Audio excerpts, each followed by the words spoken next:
ज्वाला sir study YouTube channel पर आप सभी का स्वागत है। एक बार पुनः इस वीडियो में आते हुए देखेंगे भाषा का अर्थ, प्रकृति, क्षेत्र, महत्व, कार्य एवं इसकी पृष्ठभूमि।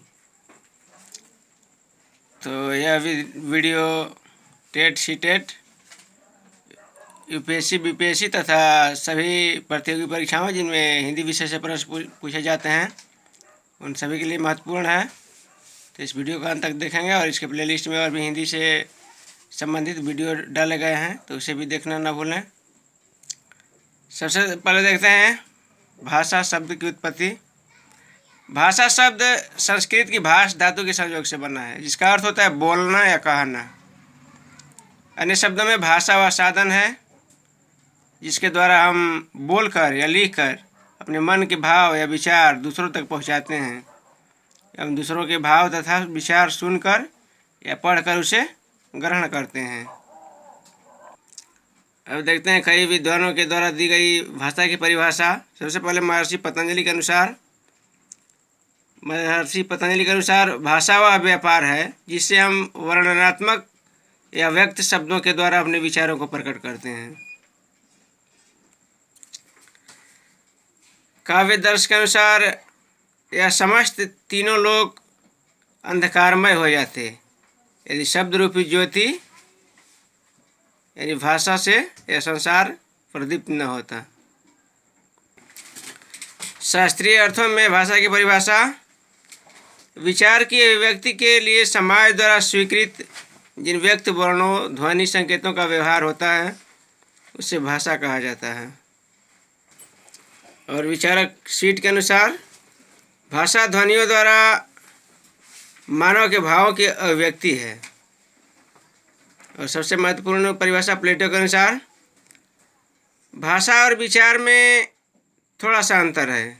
विचार आत्मा की मूक या ध्वन्यात्मक बातचीत है, पर वहीं जब होठों पर प्रकट होती है तो उसे भाषा की संज्ञा दी जाती है। अब देखते हैं भाषा की प्रकृति, नेचर ऑफ द लैंग्वेज। भाषा की प्रकृति के संदर्भ में निम्नलिखित बातें हैं। पहली है भाषा व विचार का अटूट संबंध होता है। दूसरा, भाषा अभिव्यक्ति का एक सांकेतिक साधन है। और तीसरा है भाषा अर्जित संपत्ति है। चौथा, भाषा का संबंध परंपरा से होता है।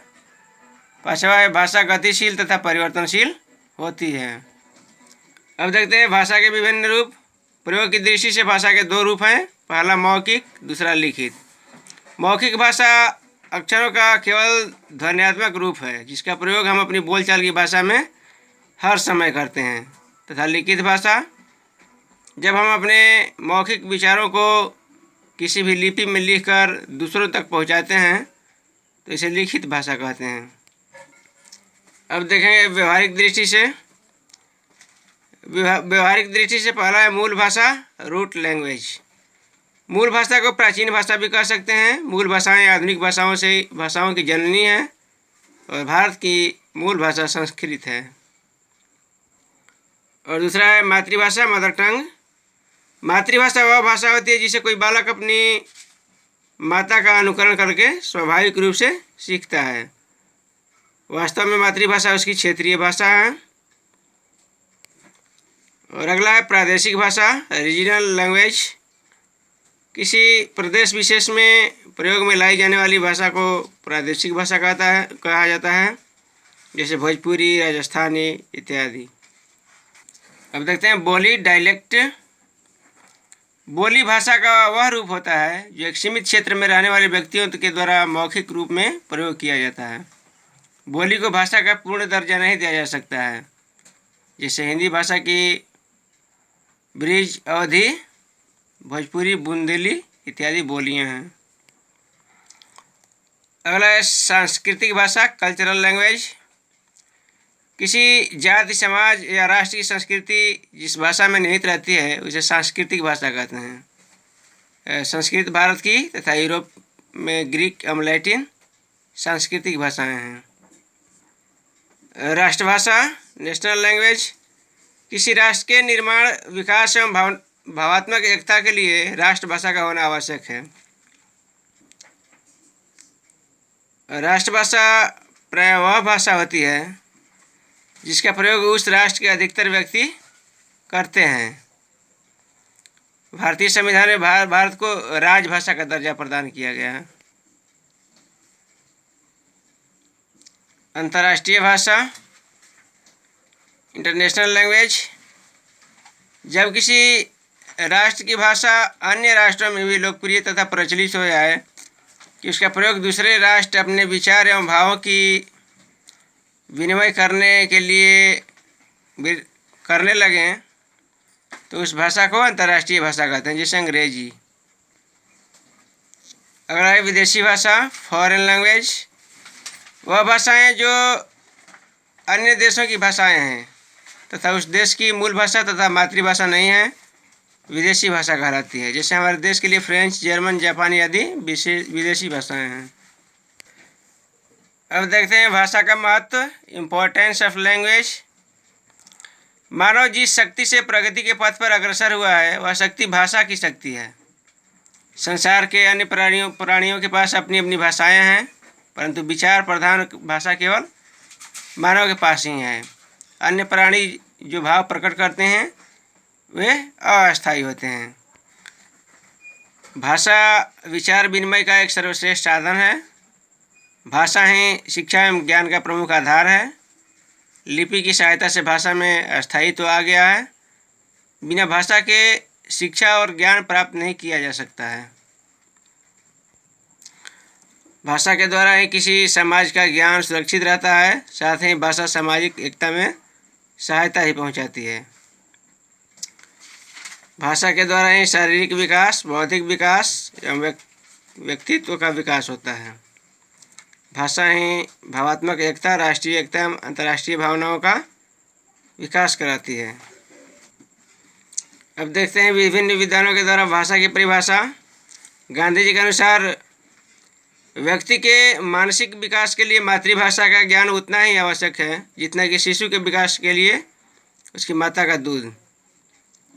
और दूसरा बर्ट के अनुसार भाषा विहीन व्यक्ति केवल बुद्धि विहीन ही नहीं होते बल्कि भाव विहीन भी हो जाते हैं। और माइकल वेस्ट के अनुसार भाषा ही वह तत्व है जिससे हमारी आत्मा का गठन होता है और भाषा का महत्व केवल बौद्धिक विकास में ही नहीं वरन चारित्रिक विकास में भी है।